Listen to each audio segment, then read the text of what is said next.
First responders in Florida have rescued more than 700 people, and they are still working tonight. A Coast Guard crew from Cape Cod is part of that life-saving mission.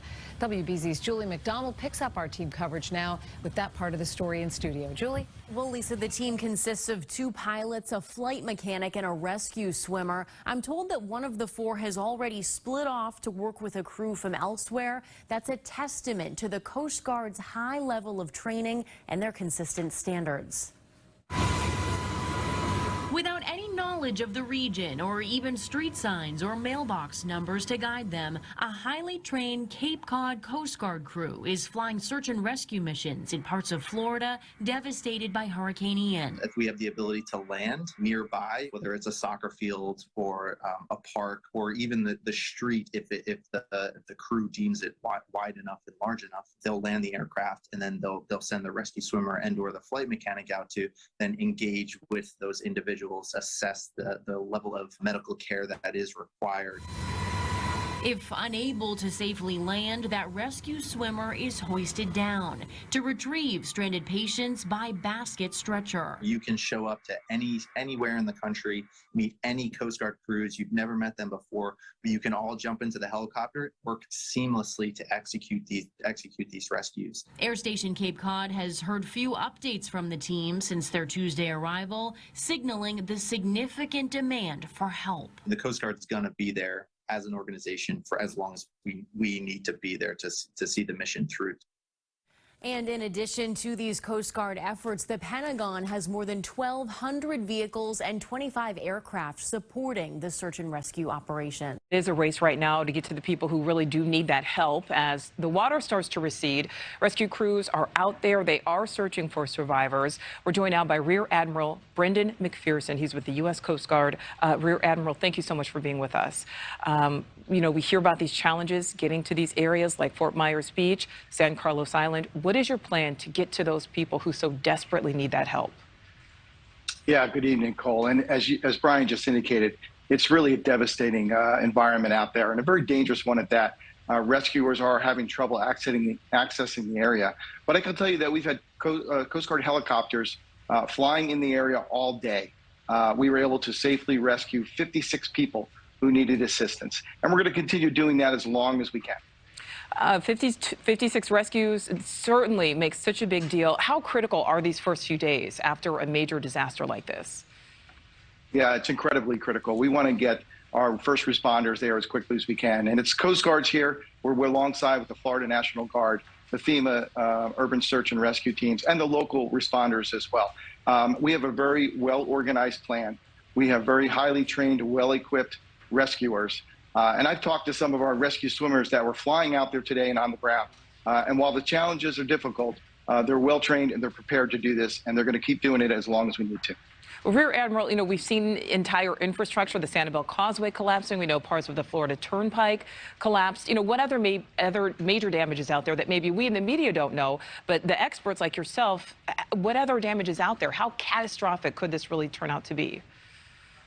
Yeah, well, I mean, we'll see, but we know from early indications that, you know, the water that came in from the surge, some of it has receded, and that's good news, especially on the barrier islands. But in other areas further inland, we're finding that there's a lot of standing water, several feet in some cases. In fact, the Coast Guard, you know, we're certainly well accustomed to doing coastal search and rescue. We were inland this time, even 20, 30 miles inland, rescuing people, pulling them off roofs in areas where water shouldn't be.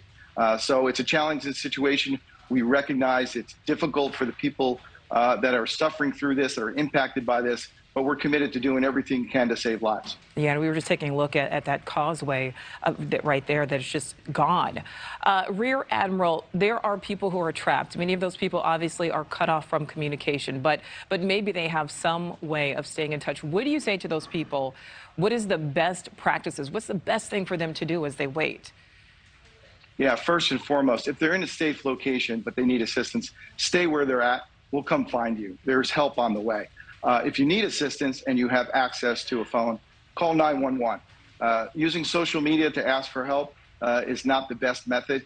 We really encourage people to use 911 and you know, keep up hope. We are all committed. We are going to do everything we can to save lives and help people get back to recovery. Let me just add one other thing. We're certainly focused on saving lives, but we're also focused on reopening our ports. As the Coast Guard, we understand how important those ports are to the safety and security and prosperity of the region and to leading to recovery. So we are working very hard to reopen ports as quickly as we can. We expect the Port of Tampa Bay to be open as early as tomorrow afternoon. Wow. That's incredibly quick given the scope and scale of this devastation. Well, and speaking of the scope and scale, sir, I know you've been with the Coast Guard for years. How does this compare from what you've seen so far with other devastating storms like Katrina and Rita? Yeah, unfortunately, I've been personally involved in many hurricanes, including Andrew and Katrina. And I'd have to say this is on the scale of something similar to that. I'm hopeful that we won't have a significant loss of life, but we need to prepare ourselves for that. And we will recover from this. I want people to be hopeful that we will recover. But the next few days probably going to be very difficult, but we're committed to doing everything we can. Rear Admiral McPherson, we thank you so much for your time, sir, and your hard work. Right. It is a story of gratitude, Jen. And death in that moment crossed David Littlefield's mind. Thanks to the Coast Guard, he is safe and alive. This is 67-year-old David Littlefield's 44-foot boat, listed on its side and mostly submerged. These guys rock, and they deserve all the recognition that you can give them. Littlefield was headed south on his boat near Pine Island South in an attempt to outrun Hurricane Ian. The wind and the waves rolled the boat 90 degrees onto its starboard side. Water started to come in, violently throwing Littlefield. That's when he knew he was in trouble. Littlefield put on his life jacket, sent out a mayday, and activated his EPIRB. Don't panic! And so that's the big thing. You got to keep a level head. Rely on life experience, training, and then just hope for the best. After 12 hours outside on his deck in hurricane-force winds, Littlefield finally heard the sound of a Coast Guard chopper overhead. Seeing him again and knowing that he's safe, it's great. It really is. It's a good feeling. Petty Officer Second Class Jethro Hauser was in the water to help hoist Littlefield up. He grabbed me and, the first words out of his mouth were thank you. In total so far, the Coast Guard says it's rescued 750 people as well as 100 pets. Reporting live this evening in Clearwater, Brittany Muller, 8 on your side.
This was Andrew Wick's point of view during Hurricane Ian.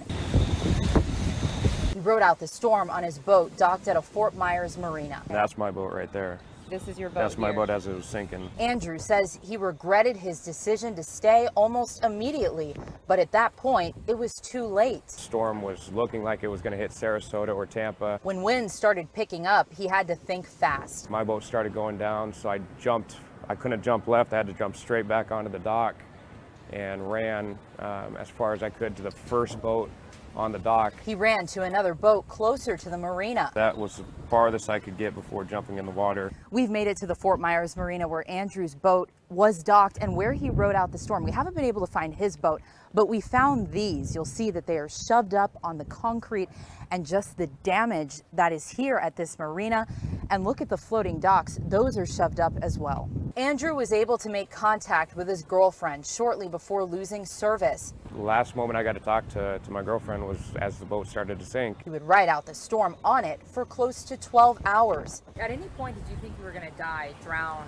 Yeah, absolutely. I was on the phone with somebody when it was starting to get bad on my boat, and when the buzzer started going, you know, I didn't think I'd ever talk to them again. The next morning, he helped another man to safety who survived on a sailboat. At daybreak, they found the boats at the marina destroyed, all thankful to be alive. Bridget Matter, Local 10 News.